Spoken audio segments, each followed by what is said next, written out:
So why was the blockchain created in the first place? Why did it all come about? Why has it now become a big thing? What is going on there? So this is a little video that's going to explain a couple of the basics as to what it all is and why it came about.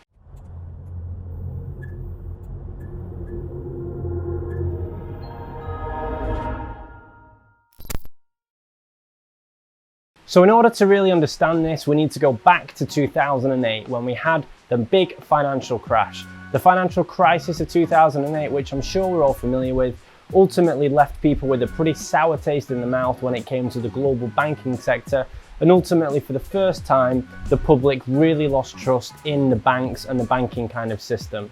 Now, without going into kind of too much technical detail about a fractional reserve banking system and moving away from the gold standard, there are kind of lots of really interesting things that became kind of pertinent to the average person's mind around that time. But the bottom line was that a lot of people now understood that the banks had pulled a lot of bad stunts, we'd lost a lot of faith in them, and ultimately people wanted to try and do things without them. You know, why do we need these banks, these third parties to regulate and mandate our funds? Surely if we've seen that they're lying and cheating and doing things that they shouldn't have been doing, how do we avoid using them at all?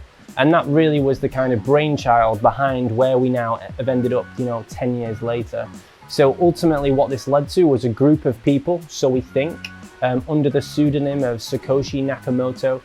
And what ended up happening there was they ended up creating a new type of digital cash, because up until that point in 2008, 2009, if I wanted to pay you or you wanted to pay a friend, it was impossible to do so unless you were physically next to them with any type of mechanism that didn't involve a third party. So if you were stood next to me, I could give you some cash and that would be a form of payment, and that doesn't really involve anyone else.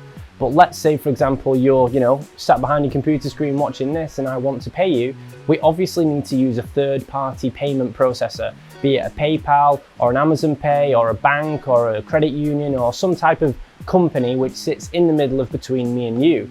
And ultimately, once the money's left my account and gone to yours, I have no control over it and you have no control over it up until the people in the middle work that out and it gets to you. So this is the kind of thing that people wanted to remove, because the banks had made all these mistakes in the past. And that's fundamentally what Bitcoin was created for. Bitcoin was the first kind of digital cash that removed the need for any type of third party. I could pay you as a peer-to-peer transaction without any bank, any government, or any external regulator to be able to make that happen. Nothing could stop that payment moving through, and it was a really great way to be able to move money around the world. Fundamentally, what this did was, in order to kind of replace the kind of third party, which, their action really was the mediation of trust. I trust the banks to give you the money in a classical payment. In order to kind of avoid people just making Bitcoin out of thin air, there needed to be some type of authority in order to be able to make that a real thing. In order to justify that my coins are real, they've gone to your account, which is also real. That became known as the blockchain, the ledger. Effectively, think of it like a really posh spreadsheet in which all the information of transactions are kept. And in order for one coin to move to another, that would be stamped as a kind of official transaction. But critically, rather than one entity being able to see that transaction, the blockchain of Bitcoin, as is to this day, was entirely public. So that meant me or you or anyone else could go onto a blockchain explorer and check what had happened from this Bitcoin wallet to that Bitcoin wallet, which effectively meant that instead of trusting one person to verify that the transaction between two of us was good, the third party, we're now able to remove them by proxy of everyone publicly being able to check that that transaction happened. So in a working example, if I sent some Bitcoin from my address to your address, you would never be able to say, oh, Josh didn't send me the money, because everyone would be able to see that it left my account and went to yours. And that's kind of the fundamental beauty of what blockchain did. If you boil it all down to its absolute raw core, people often ask me, what is it, Josh? When I'm on stage and I'm talking with all these different people, what is it in its absolute core? Well, blockchain is a new type of data transfer technology that we have been able to digitize human trust.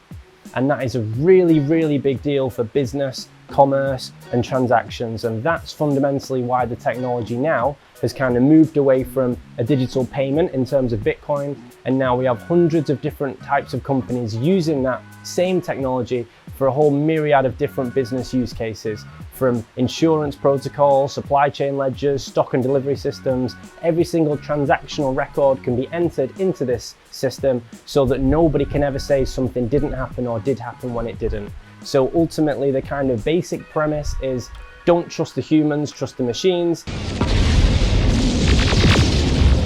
A little bit kind of scary in some of those crazy sci-fi films that we've seen, but nonetheless, this works very, very well. And to this day, as it stands, the Bitcoin blockchain has never had a false transaction and hasn't had any kind of hacks or codes, contrary to popular belief.